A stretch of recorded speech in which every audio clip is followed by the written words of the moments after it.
मारलाड़ bridge लगे एड़े बड़ accident ही जीवा और 3 लोग मरी जीवा बोले तो मुई भाभी भी नहीं थी। नमस्कार बुढ़ा बुढ़ी धहरा धांगरी मुई तुम रोशक ब्लगर और गोटे मिनी ब्लग स्वागत करुछ। तो एटा सकाल सकाल बाहरी पड़लु ना गाँव गोटे जीवा लगी 160 स्पीड थी। तो चलो तार से गाँ भी आसी गलु ना देखु जगनी और बसीचे और एटा नास्ता नुस्ती देला के खाई खुआ दूचे ना देखु जगनी। तार पर एटा घर आसिक सिंधेकेला के बाहरी पड़ली ना देखु जगनी सिंधेकेला टी जो काम अच्छे कि तार पर एटा चप्पल दुकान उठ के भी आसी गली ना देखु जगनी चप्पल चुपल घिनबार अच्छे कि चप्पल घिनी सारला एटा गिफ्ट गुटे घिनलु एटा घर जाऊछु ना। तो चलो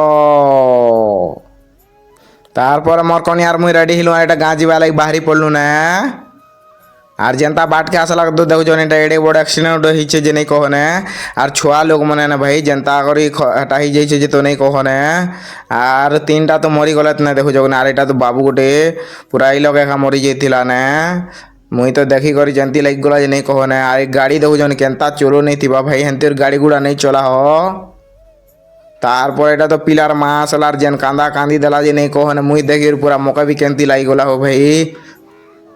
तार पर तो एक्सीडेंट देखी कर भागी आसलु ना एटा मोर मशार मैसी देखो जगनी तार पर एटा भात भूति देला एटा भात भूता भी पहली बुला दूँ ना देखो जगनी तार पर भात भूता खाई सारा एटा मोर कन्यार मुई घर जाऊँ ना। तो आज वीडियो एते होचे जदि भल लाइक फॉलो टे करो।